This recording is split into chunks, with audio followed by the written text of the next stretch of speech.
반갑습니다. 모두의 질문 큐레이터 국회 정무위원회 소속의 성북을 국회의원 김남근 인사드리겠습니다. 최정면님께서 대기업과 중소기업 간의 격차를 줄이기 위한 거래구조 혁신 같은 것들이 한국에선 가능할까요? 이런 질문을 주셨습니다. 사실 대기업과 중소기업 간의 불공정 문제, 대기업과 중소기업 간의 격차 문제는 하루 이틀의 문제는 아닌 것이죠. 1970년대 우리 국가에서 대기업 중심의 수출주도 경제 성장 전략을 짤 때 대기업들이 해외에서 가격 경쟁력들을 높이기 위해서 중소기업들은 대기업들에게 수직적인 계열화를 통해서 소재 부품 장비들을 싸게 납품하도록 하는 그러한 산업구조 전략을 짜게 되었습니다. 자, 그렇게 되다 보니까 그 중소기업들은 어떤 독자적인 시장 개척 같은 것들을 하는 것보다는 대기업들에게 납품하는 그런 거래 구조에 이제 편입되게 되었고, 대기업들 같은 경우에 있어서는 전속적 거래 구조를 요구하면서 물량을 주는 대신에 수시로 납품 단가를 이제 후려치기라고 그러죠. 깎아가지고 납품 단가를 이제 낮추게 되고, 또 중소기업들이 가지고 있는 기술들은 사실상 뺏어가지고 다른 저렴하게 생산을 할 수 있는 중소기업에 넘겨주는 그런 방식으로 계속 가격을 낮추도록 하는 정책을 쓰다 보니까 중소기업들은 사실상 경쟁력을 갖기가 어렵고 어떻게 하든지 물건을 싸게만 생산해서 납품하도록 하는 그러한 사업 형태를 취하게 되었습니다. 따라서 이윤이 많지 남지 않게 되다 보니까 중소기업에 다니는 노동자들은 최저임금 수준도 벌기가 어려운 저임금 구조에 빠지게 되었고, 대기업과 중소기업 간의 그 노동자들 간의 임금 격차가 1980년대만 하더라도 대기업이 100일 때 중소기업이 90이었는데 지금은 그 중소기업 노동자들의 임금이 대기업의 절반도 안 되는 그런 수준까지 내려가게 되었습니다.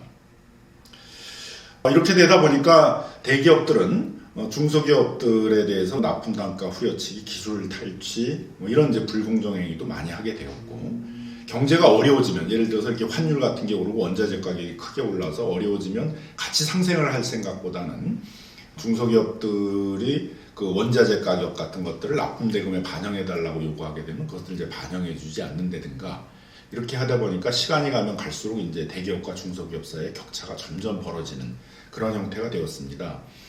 이런 이제 반성적인 고려해서 저희 민주당이 집권했던 김대중 노무현 정부 시절에는 법 이름도 중소기업 계열화 촉진에 관한 법률에서 대기업 중소기업 간의 상생협력 촉진에 관한 법률 이렇게 이제 상생협력 대등한 관계를 강조하는 것으로 법을 바꾸었고, 산업정책도 대기업과 중소기업 간의 상생협력을 강조하도록 하는 그런 방식으로 정책을 바꾸게 되었습니다.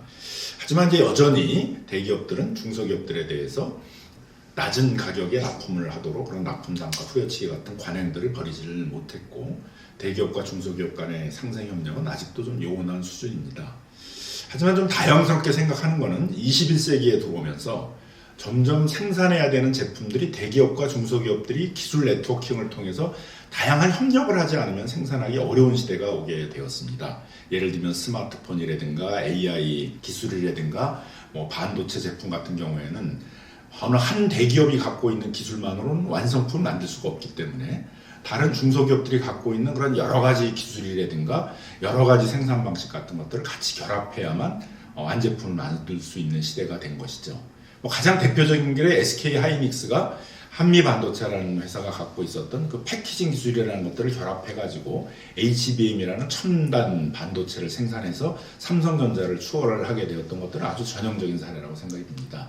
이런 시대의 변화에 맞춰서 이제 대기업들도 중소기업과 수평적인 기술 네트워크들을 강화해서 같이 성장하도록 하는 그런 전략이 필요한 시대입니다. 저희 민주당이 이제 집권하게 되게 되면 산업 정책에 있어서도 어느 대기업만을 집중적으로 육성하는 정책이 아니라 소재 부품 장비를 담당하고 있는 중견기업, 중소기업들이 같이 성장할 수 있도록 하는 산업 생태계 성장 전략을 추진할 예정인데요. 이렇게 산업 정책들이 바뀌게 되고 대기업과 중소기업 사이에서 불공정을 근절하는 그런 공정거래 감독 행정이 발달을 한다면 점차 대기업과 중소기업 사이에 있어서도 서로 협력하고 서로 수직적 구조가 아니라 대등하게 서로 협력하는 그런 구조로 바꿔나가게 될 것이라고 전망하고 있습니다. 그래서 질문자께서 제안 주신 것들은 시간이 좀 걸리겠지만 저희 민주당이 집권하는 시기에 있어서는 가장 중요한 산업전략 정책으로 채택을 해서 추진할 예정이어서 점차 개선돼 나갈 것이라고 저는 확신하고 있고 우리 질문자께도 그런 확신을 전해드리고 싶습니다. 감사합니다.